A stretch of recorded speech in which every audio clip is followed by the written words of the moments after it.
Hey guys, JT here from Bulletproof for BJJ. Now on the podcast the other day, we did an episode on shoulder impingement. This is when you got pain at the front of the shoulder, you're struggling to lift your arm up, and you're really stuck, you can't do jiu-jitsu.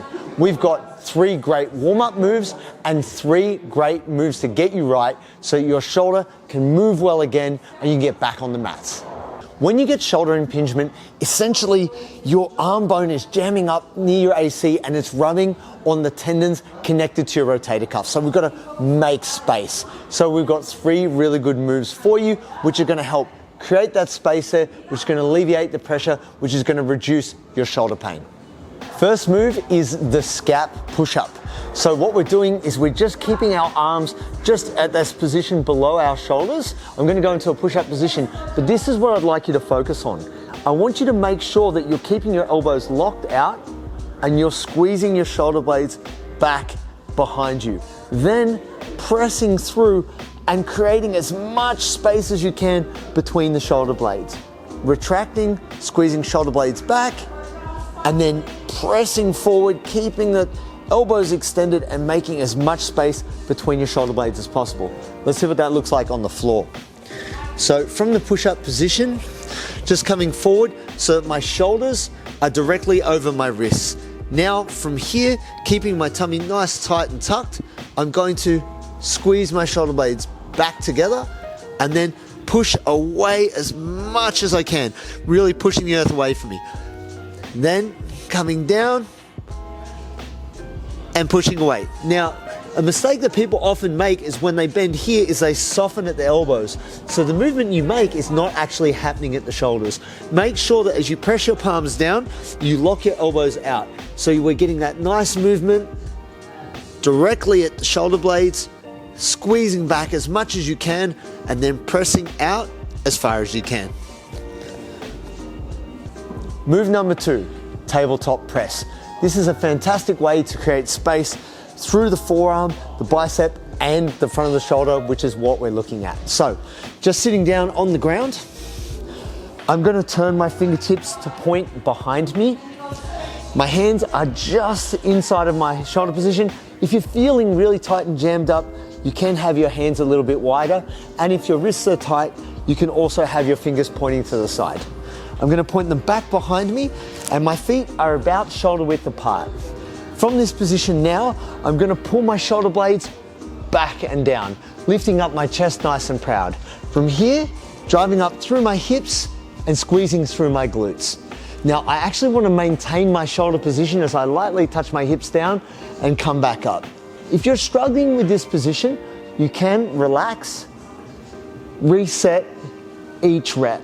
But what we're looking to do now is actively drive down through our palms as we squeeze through the glutes. You're going to get a really nice stretch through forearms, bicep, and the front of your shoulders. Typically where people make a mistake is they soften at the elbows and they don't fully extend their hips. Obviously work with the range you've got, but make sure that you're keeping shoulder blades back and down and squeezing your glutes at the top so you've got a nice horizontal position through your torso. Move number 3 is the Kettlebell Armbar drill. Now, we're going to do this light. If you've never done this before, you can just get like a 1 or 2 kilo dumbbell because you need something for reference in your hand. I'm using an 8 kilo kettlebell. You don't have to start there. But the most important thing is you must keep your arm vertical. Let me show you how that looks. So, I'm just getting set up here. And on the side that I'm looking to stretch, I'm keeping that arm towards the roof. My opposite leg is going straight. From here, I'm actually going to roll the side, my right side that I have the kettlebell, I'm rolling my leg directly over the top. From here, I'm keeping my arm up towards the roof and taking my arm up above my head. I stabilize for a second and then slowly come back. And then I repeat. So you notice that my grip is fairly relaxed. The most important thing I'm thinking about the whole time as I roll is I want this arm to slowly slide up to create space so I can turn to go belly down. Stabilizing in that position, I roll as far down as I can maintain my shoulder stability there, and slowly the return. The mistake that people make when they're doing this is they leave their arm down, which gets in their way, and they bend their elbow. So even though it looks like my arm is facing up towards the roof, I'm not actually experiencing any range at the shoulder there. It's all occurring at my elbow. It's really important from this position, you maintain lockout in the elbow and you move your arm out of the way so you can move through a full range of motion each time, trying to go a little bit further down, stabilizing for a couple seconds, and then coming back to our starting position.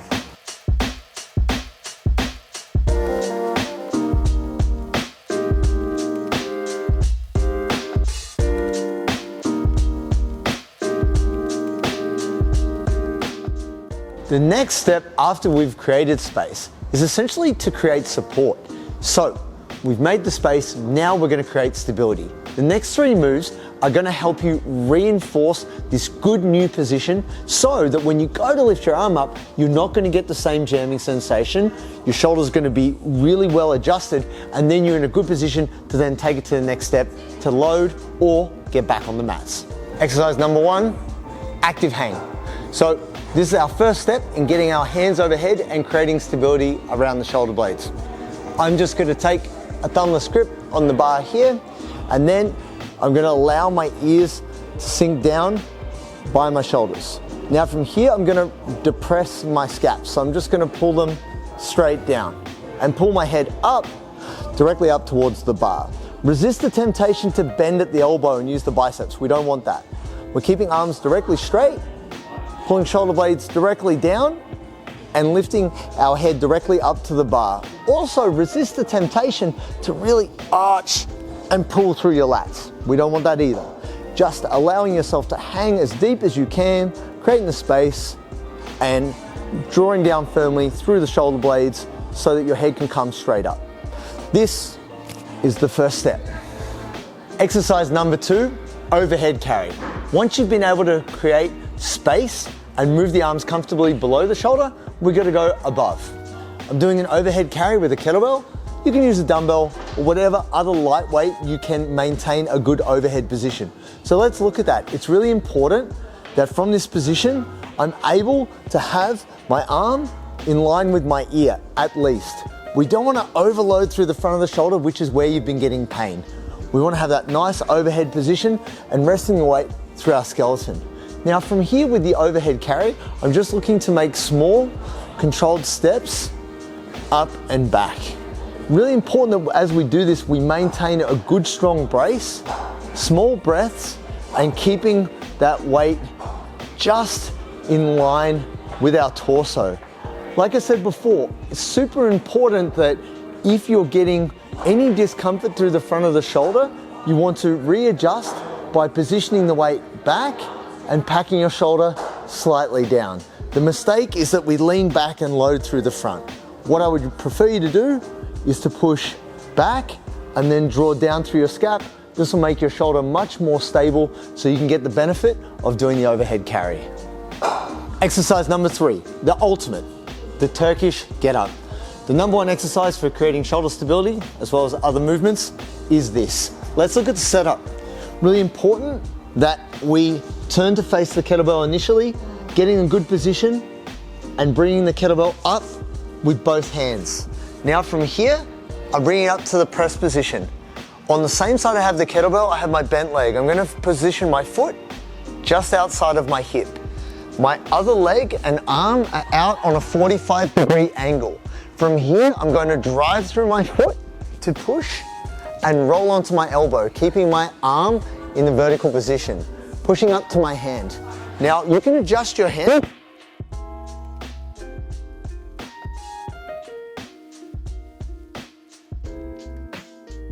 Why we do this is so we have enough space to tuck our leg underneath. If we do not do this, which is typically where people go wrong, is they don't lift their hip up enough and then they really struggle to drag their leg under. Emphasize hip drive through your supporting leg. You have nice space for your other leg to come through, and then you transfer your weight here. This is really important. From here, I'm actually going to really push up through my obliques and my side. So now I'm in my overhead lunging position. My back foot is on the mat. The mistake that people often make is they keep this foot flat and it's hard for them to come up. I want you to make sure that toe is on the mat so you can drive up and forward. Now, we just reverse that process. From here, lunging back. Now, key detail, I want you to lean away from this arm as you place your hand on the ground. If you're a longer limb human, some people prefer to turn this leg so it's easier for them to lean. Me personally, I prefer to get the maximum benefit in my shoulder and my oblique to lean out through my glute, lean to the side, place my hand, then repeat that step, sneak the leg out, hips slowly down, slowly easing to the elbow and maintain your control through your core. Really important that when we do this, that we are doing each step in a controlled fashion, and we want to maintain that stability and control through the shoulder through the entire movement. You shouldn't experience any pain in your shoulder. If it is a little bit uncomfortable, go a little bit lighter, but make sure you do every movement with control.